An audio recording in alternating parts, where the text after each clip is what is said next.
बहुत बहुत धन्यवाद माननीय सभापति जी। मैं सर्वप्रथम माननीय प्रधानमंत्री जी, माननीय वित्त मंत्री जी को 16-17 के इस ऐतिहासिक बजट के लिए अपनी तरफ से बधाई और धन्यवाद देता हूं। संयोग बहुत अच्छा है, पहले बजट में भी मुझे भाषण देने का अवसर मिला था और माननीय वित्त मंत्री जी उस समय बैठे थे और आज भी माननीय वित्त मंत्री जी यहां पर हैं। पिछले 1.5 वर्षों से मैं पहली बार उत्तर प्रदेश के, पूर्वी उत्तर प्रदेश के बस्ती जिले से चुन करके आया हूं। पिछले 1.5 वर्षों से पार्लियामेंट में आने के बाद लगातार मुझे लगता है पिछले 60-65 वर्षों में जितनी किसान और गरीब की चर्चा नहीं हुई होगी, पिछले 1.5 वर्षों में वो चर्चा हुई।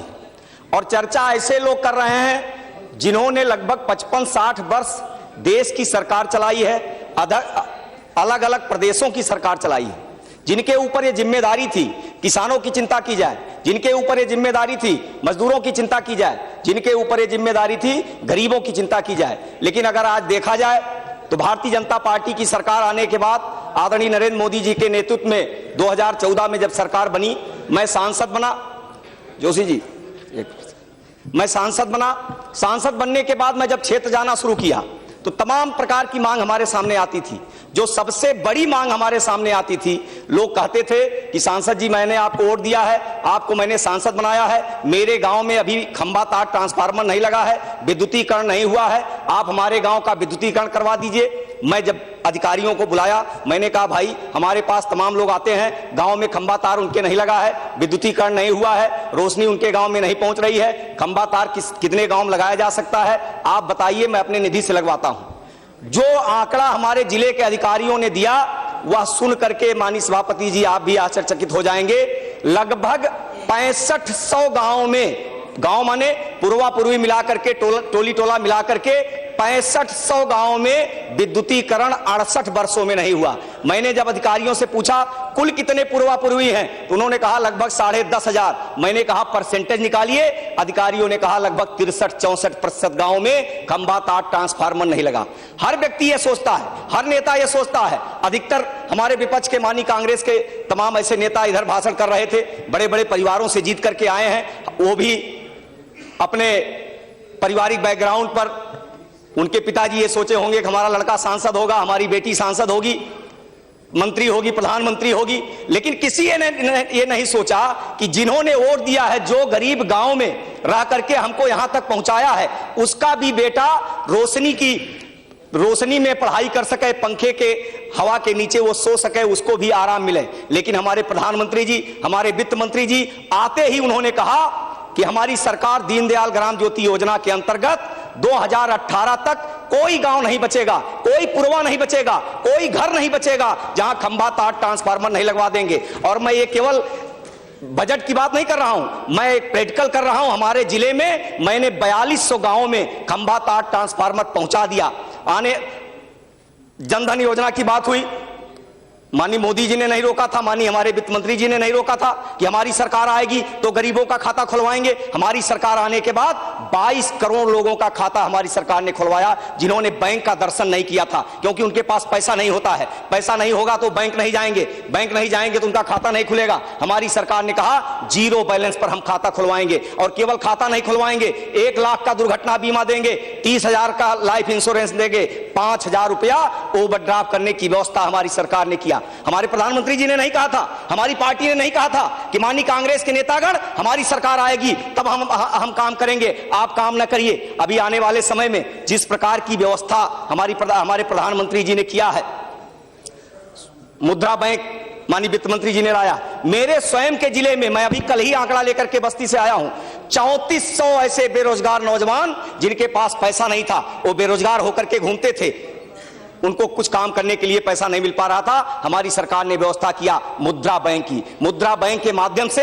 पूरे देश में लगभग 2.5 करोड़ नौजवानों को रोजगार मिला है, जिसमें बस्ती जिले में 3400 मिला है। मैं भी प्रयास करूंगा आने वाले समय में 15,000 20,000 नौजवानों को हमारे जिले में स्वरोजगार, मुद्रा बैंक के माध्यम से स्वरोजगार करें, अपने परिवार का खर्चा चलाएं। तमाम प्रकार की हमारी सरकार ने योजना लाई। माननीय सभापति जी, मैं साल भर में पार्टी समय मांग रहा था, पहली बार समय मिला है, मुझे 2 मिनट 5 मिनट का और अवसर दिया जाए। मैं बीपीएल कार्ड धारकों की बात कर रहा हूं। किसने ये सोचा कि जिनके जो गरीब हैं उनके गरीब के घर में लकड़ी पर भोजन बनता है, कंडी पर भोजन बनता है, आग निकलती है। अभी एक विज्ञापन आ रहा भारत सरकार का, विज्ञापन में कहा जा रहा है कि 100 सिगरेट जो एक व्यक्ति पीता है तो 100 सिगरेट के बराबर एक दिन में कोई महिला घर में भोजन बनाती है तो उसका जो धुआं निकलता है एक दिन में उतना प्रभावित करता है। किसी ने नहीं सोचा कि हर गरीब के घर में गैस पर भोजन बनेगा। गरीब के घर में गैस पर भोजन बनेगा तो उसको धुएं से जो बीमारी होती है वो बीमारी नहीं होगी। जब बीमारी नहीं होगी तो जब दवा कराने में पैसा लगता है वो पैसा नहीं लगेगा, वह व्यक्ति खुशहाल होगा। हमारे प्रधानमंत्री जी ने संकल्प लिया, हमारे वित्त मंत्री जी ने संकल्प लिया कि हिंदुस्तान का कोई गरीब नहीं बचेगा, चाहे वो बीपीएल कार्ड धारक हो, अंत्योदय कार्ड धारक हो, एपीएल कार्ड धारक जो भी हो, सबको हमारी सरकार बीपीएल कार्ड धारकों को मुफ्त में गैस कनेक्शन देगी। और मैं केवल ये कहने के लिए नहीं कह रहा हूं कि योजना, इसलिए मैं कह रहा हूं मैंने अपने जिले में 40,000 BPL card 2 minute sir 40,000 BPL card धारकों को हमने कनेक्शन दिलवाया है। अभी माननीय प्रधानमंत्री जी ने एक योजना हमारे पेट्रोलियम मिनिस्ट्री ने बनाई है कि ऐसे जो चूल्हा, जिनके पास चूल्हा खरीदने के लिए पैसा नहीं है उनको भी हम चूल्हा देंगे और उसको आने वाले समय में जो सब्सिडी हमारी सरकार दे रही गैस पर उससे हम तब तक जब तक चूल्हा का पैसा पूरा नहीं हो जाता तब तक वो देंगे। मेरा कहने का मतलब केवल इतना है कि जिस प्रकार की चर्चा लोग करते हैं, गरीबी गरीबी गरीबी गरीबी, आज बजट पर भाषण हो रहा है, जब बजट आता है स्वाभाविक रूप से पूरे देश की निगाहें बजट पर आती है। तमाम ऐसे मेरे पास आंकड़ा है, मैं पढ़कर 2 minute sir, please sir 2 minute, मैं समाप्त कर रहा हूं सर। पूरे देश में जब बजट आता है तो तमाम प्रकार की आलोचना होती है, तमाम छात्र संगठन, मजदूर संगठन, किसान संगठन आंदोलन, धरना प्रदर्शन करते हैं। मैं जब बजट के बाद बस्ती में गया तो हमारे तमाम मजदूर संगठन के लोग, किसान संगठन के लोग, नौजवान, तमाम ऐसे लोग आए, मेरा स्वागत किए। उन्होंने कहा माननीय प्रधानमंत्री जी, माननीय वित्त मंत्री ने इस प्रकार का बजट दिया है कि आज सब समाज का सभी वर्ग खुशहाल है, सबको लग रहा है कि ये शुद्ध अर्थों में अगर कहा जाए तो ये किसानों का बजट है, गरीबों का बजट है। मैं अपनी मांग अपने क्षेत्र के बारे में, माननीय वित्त मंत्री जी यहां बैठे हैं, मैं करके अपनी बात समाप्त करूंगा।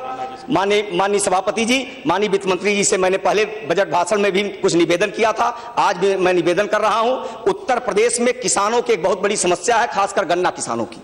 हमारे जिले में भी गन्ना पर आधारित लाखों की संख्या में किसान रहते हैं, वो गन्ना बेचते हैं, उनका पेमेंट नहीं हो पाता है। भारत सरकार ने एक पैकेज दिया था, बगैर ब्याज के उनका पेमेंट शुगर मिलों को करने के लिए पैसा दिया था, उसमें हुआ, लेकिन अभी भी तमाम किसानों का गन्ना बकाया है। गन्ना किसानों के लिए एक विशेष पैकेज दिया जाए, इस प्रकार की मैं मांग करता हूं। पूर्वी उत्तर प्रदेश में एक औद्योगिक जोन जिसमें 10 साल तक टैक्स पर छूट दिया जाए, इस प्रकार की एक घोषणा माननीय वित्त मंत्री जी से मैं निवेदन करूं वहां पर करें। और अंतिम रिक्वेस्ट मैं करता हूं, माननीय वित्त मंत्री जी का आशीर्वाद मुझे मिला, मैं यहां तक पहुंचा, पार्टी ने आशीर्वाद दिया, मैं यहां तक पहुंचा। माननीय वित्त मंत्री जी से मैं एक निवेदन मैं व्यक्तिगत मिलकर के भी किया हूं और सार्वजनिक भी करता हूं। माननीय वित्त मंत्री जी से मैंने कहा कि आप पूर्वी उत्तर प्रदेश का दौरा करिए, खासकर हमारे बस्ती जिले का दौरा करिए। आप जब बस्ती चलेंगे तो स्वाभाविक रूप से नीचे क्या क्या समस्याएं हैं, किसानों की क्या समस्या है, पूर्वी उत्तर प्रदेश की क्या समस्या है, इस पर आपका ध्यान जाएगा। आपने मुझे समय दिया, आप सब, आपका और पार्टी का आभार व्यक्त करते हुए मैं अपनी बात समाप्त करता हूं। बहुत बहुत धन्यवाद।